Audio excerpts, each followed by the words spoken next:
Friends, ఈరోజు పేపర్లో వచ్చినటువంటి ముఖ్యమైన వార్తలు.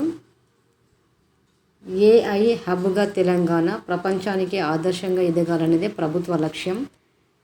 మరి ఈనాడుతో ఐటీ పరిశ్రమల శాఖ ప్రత్యేక ప్రధాన కార్యదర్శి జయేష్ రంజన్ గారు మరి ఈనాడుతో ఇంటర్వ్యూ తీసుకోవడం జరిగింది. ఏఐ హబ్గా తెలంగాణ ప్రపంచానికి ఆదర్శంగా ఎదగాలనేదే ప్రభుత్వ లక్ష్యం.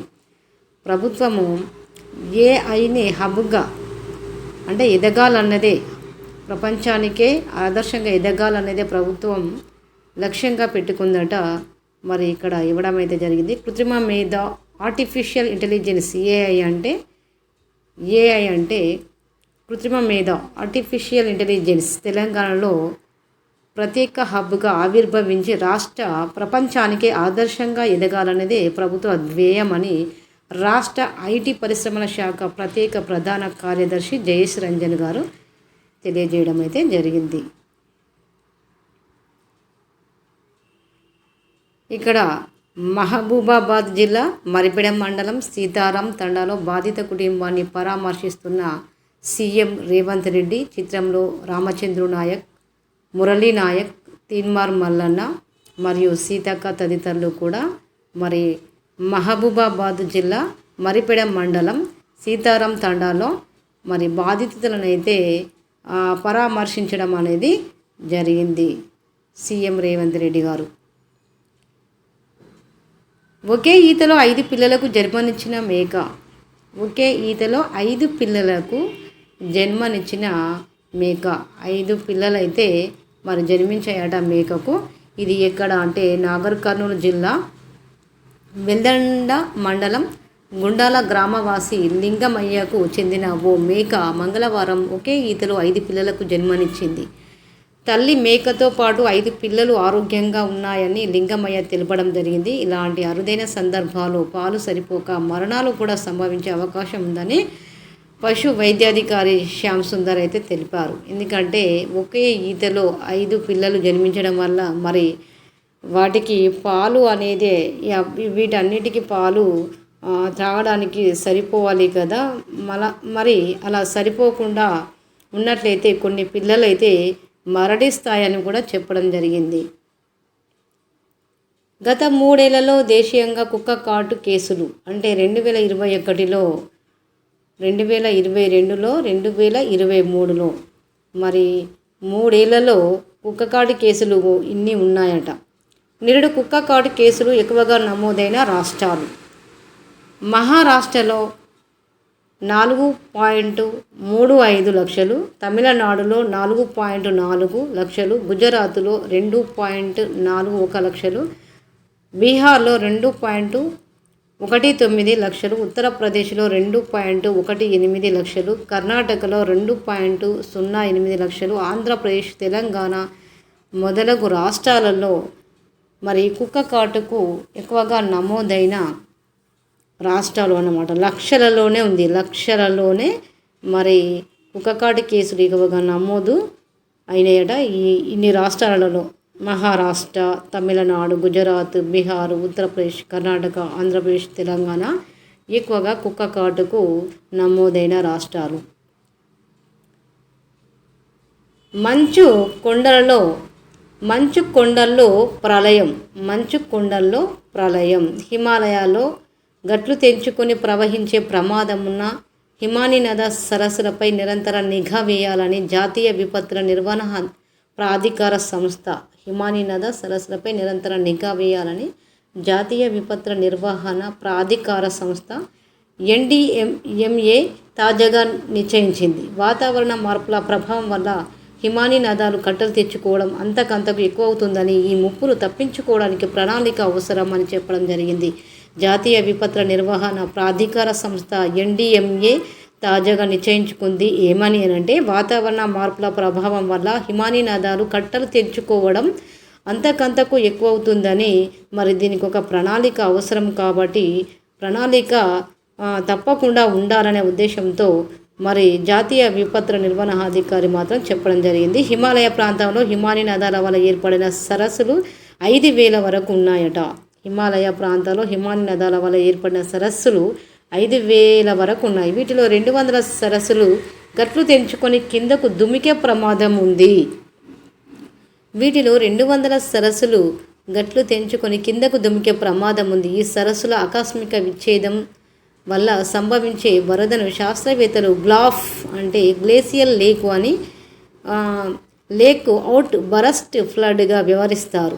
నేల మీద కుండపోత వర్షాల కారణంగా సంభవించే వరదల కన్నా హిమాలయ పర్వతాల్లోనే సరస్సులు బద్దలు కావడం వల్లే విపరీతమైన నష్టం వాటిల్లుతుందని 2013లో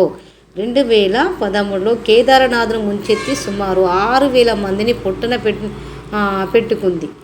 ఎందుకంటే ఇవన్నీ హిమాలయ ప్రాంతాలలోని హిమాని నదాల వల్ల ఏర్పడిన సరస్సులు 5,000 వరకు ఉన్నాయని తెలుసుకున్నాం కదా. వీటిలో 200 సరస్సులు గట్లు తెంచుకొని కిందకు దుమికే ప్రమాదం ఉంది. ఈ విధంగా 2013లో కేదార్నాథ్ ముంచెత్తి సుమారు 6,000 మందిని పొట్టన పెట్టుకుంది. ఇలా ఎందుకంటే సరస్సులు తెంచుకోవడం వలన మరి మిగతా ప్రాంతాలకు కూడా అంటే 2013లో కేదార్నాథ్కు కూడా ముప్పు అనేది వచ్చింది. కాబట్టి మరి జాతీయ విపత్తుల నిర్వహణకు ఒక ప్రణాళిక అవసరమని ఇక్కడ చెప్పడం జరిగింది. ఇక్కడ చూడండి, మంచు పేరుకున్నది హిమాలయాల్లోనే.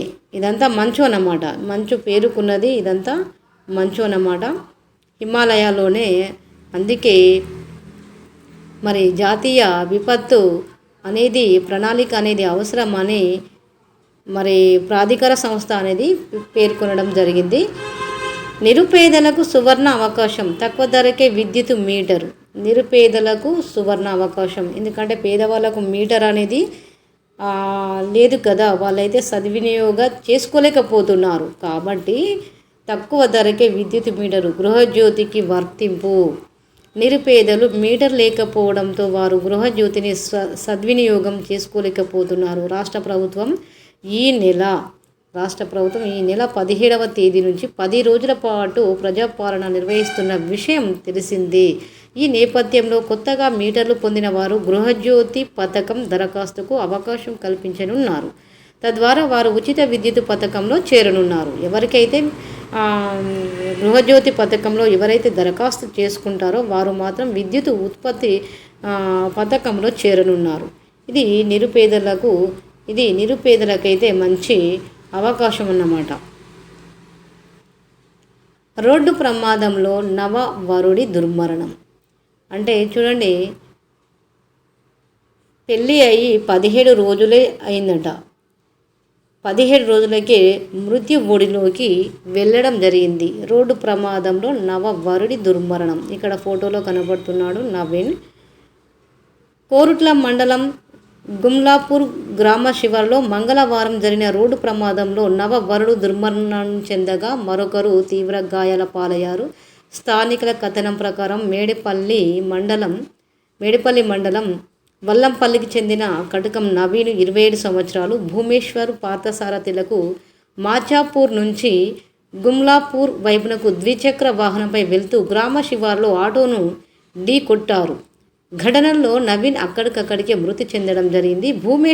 భూమేశ్వర్కు మాత్రం తీవ్ర గాయాలు కావడంతో కరీంనగర్కు తరలించడం జరిగింది. ఆటోలోనే 2 ప్రయాణికులు స్వల్పంగా గాయపడ్డారు.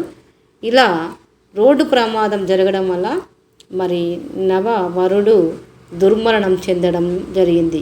అదేవిధంగా 700 గ్రాముల గంజాయి పట్టివేత. జమ్మికుంటలో మంగళవారం ఎస్ఐ వివేక్ ఆధ్వర్యంలో 700 గ్రాముల గంజాయి పట్టుకున్నారు. సిఐ రవి కథనం ప్రకారం 4 యువకులు అనుమానాస్పదంగా తిరుగుతుండగా ఎస్ఐ ఏం చేసిండట, వాళ్ళని అడిగే సమయంలో పారిపోయేందుకు యత్నించిండట. పట్టుకొని తనిఖీ చేయగా 700 గ్రాముల గంజాయి లభించింది వారి వద్ద. విష్ణువర్ధన్, బామన్ల అఖిల్ జమ్మికుంట, పస్తం కుమార్ కొత్తపల్లి, చాంద్యాల కిషోర్ హుజురాబాద్, అక్రమ్ బిజిగిరి షరీఫ్లను అరెస్టు చేసినట్లయితే సిఐ గారు తెలపడం జరిగింది. నచ్చినట్టుగా నీటి ధార. ఇక్కడ చూడండి, సాధారణంగా మనం రోటీ, బ్రెడ్, పాన్ కేక్స్ లాంటివి కాల్చేందుకు గరిటె ఉపయోగిస్తాం కదా. ఇప్పుడు సాధారణంగా రోటీ, బ్రెడ్, పాన్ కేక్స్ లాంటివి కాల్చేందుకు గరిటె ఉపయోగిస్తాం. కానీ దాంతో రోటీ తిరిగేసేటప్పుడు అంత సౌకర్యంగా అనిపించదు కదా. మనము ఒక గరిటెతోటే ఏం చేస్తామంటే ఒక గరిటెతోటే రోటీని, బ్రెడ్ను కానివ్వండి ఇట్లా ఒక వైపుకు పట్టి రెండవ వైపును అమర్చుతాం. మరి అదేవిధంగా ఇక్కడ రోటీ తిరిగేసేటప్పుడు అంత సౌకర్యంగా అనిపించదు. అందుకే ఈ డబుల్ సైడెడ్ స్పాచులాను తీసుకురండి. ఇక్కడ చూడండి, డబుల్ సైడెడ్ స్పాచులా ఇదన్నమాట. ఇది ఒక కాడకు 2 గరిటెలు అమర్చినట్లుగా ఉంటుంది. దీంతో చికెన్, చేప లాంటివి కూడా చక్కగా ఫ్రై చేయొచ్చు. అంటే వీటిని ఉపయోగించుకొని చికెన్, చేపను లాంటివి కూడా చక్కగా ఫ్రై చేయొచ్చు. దీని అంచులు కూడా మృదువుగా ఉండడంతో పట్టుకోవడానికి తేలికగా ఉండడంతో పాటు పాత్రలకు ఎలాంటి నష్టాన్ని కలిగించవు. కుకింగ్ ఫ్లిప్పర్, స్క్రేపర్ ఇలా 3-in-1 పరికరంలాను ఉపయోగపడుతుంది. అంటే వంట చేసుకునేటప్పుడు ఏవి పట్టుకోవాలన్నా కూడా మరి ఈ డబుల్ సైడెడ్ స్పాచులాను మాత్రము ఉపయోగించుకోవాల్సి ఉంటుంది.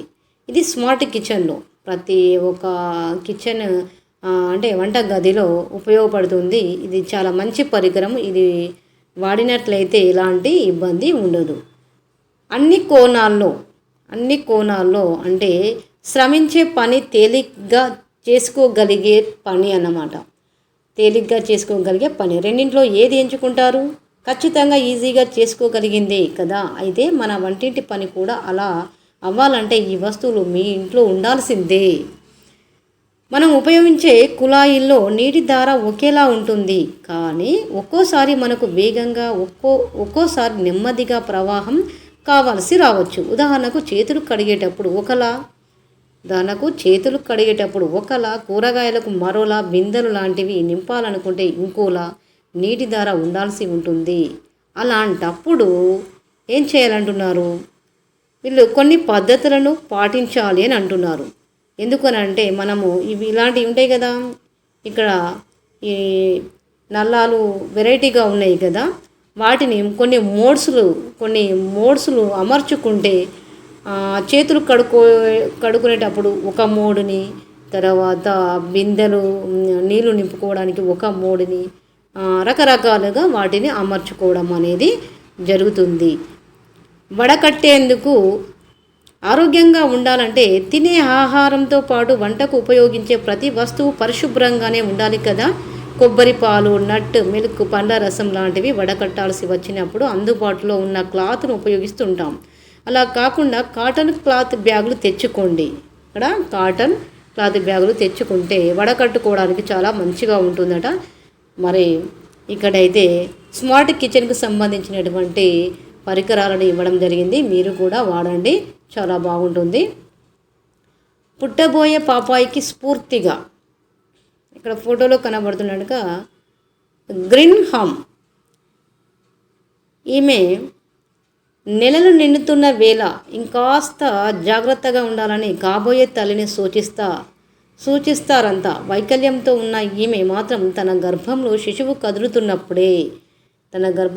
కదులుతున్నప్పుడే బిల్లు ఎక్కుపెట్టింది.